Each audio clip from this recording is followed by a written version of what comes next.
Hi, I'm Adam Clay, Head of Technical at NWF. I'm just going to go through about how to interpret a pre-cut grass silage analysis. So there's two main reasons that we would do a pre-cut analysis. One is to determine the right time of cutting for that grass. The other one is to look at any strengths and weaknesses that we might get from the forage, both when it's in the clamp and at the point of feed out. So first of all, when to cut. So NDF, neutral detergent fibre, is a key component to the timing that we want to cut that grass silage. We want a bigger, bulkier crop, but at the same time, the longer we leave it in the field, the more fibre we get and the lower energy we get, because fibre is negatively correlated to energy. Now, I get a lot of pre-cuts in that are around about the 44-45% NDF.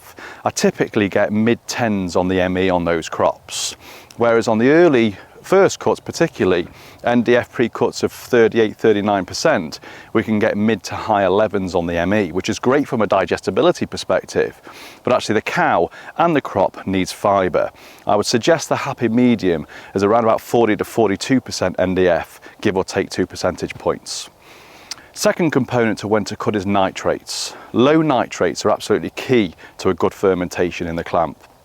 A higher nitrate occurs when we apply fertiliser or slurry when the conditions are cool and dry, and then we get some wet weather and some warm weather. We get a lot of uptake of that nitrogen into the plant, and if we cut it before the plant's had time to metabolise it into protein, then we bring that nitrogen into the clamp.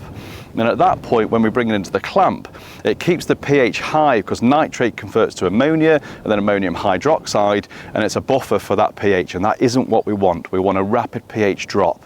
And when we see that in the clamp, we can get a dark, quite a black grass silage. It can be quite butyric and quite slimy. So we really want to avoid that. Now, the target nitrate is 1,000 milligrams per kilogram or less. Now the rundown rate of nitrogen in the grass plant is typically about 500 milligrams per day, depending on the weather conditions. So if you've got a 2,000 milligrams per kilogram nitrate on your analysis, give it 2 days, it should be okay for cutting at that point. Now, the other reasons we do a pre-cut are to determine the strengths and weaknesses of that cut. Now, firstly, dry matter. Dry matter is a key component to both when we're cutting and putting it into the clamp, but also at feed out. Now, at feed out, I want a grass silage dry matter of 32 to 35% dry matter.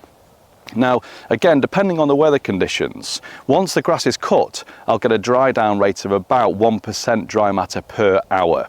Okay, now ideally I want a 12-hour wilt. So if I can cut at 20 to 23% dry matter on my pre-cut analysis, 12 hours should get me my optimum silage dry matter. I get a lot of pre-cut analysis around about 13 to 15% though. That's fine. It just means that I need to maybe give it up to 24 hours wilt before I put it in the clamp.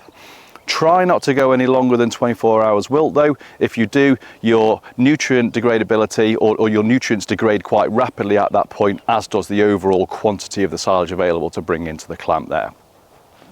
Next up on that list then is protein. So I'm going to do a pre-cut analysis to determine the protein. That just gives me a good indication about what protein level I'm going to have in the clamp at point of feed out. At point of feed out, I want to target a 13 to 15% crude protein level. So in the pre-cut, I'm looking at 15 to 18% in that base.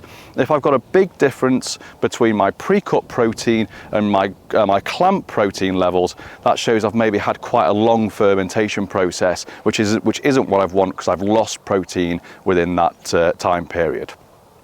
Finally, but certainly not the least measure, is sugars. Sugars are absolutely key because they're a food source for bacteria, and that bacteria is going to produce the acids. They're going to produce a rapid pH drop, and that's exactly what I want.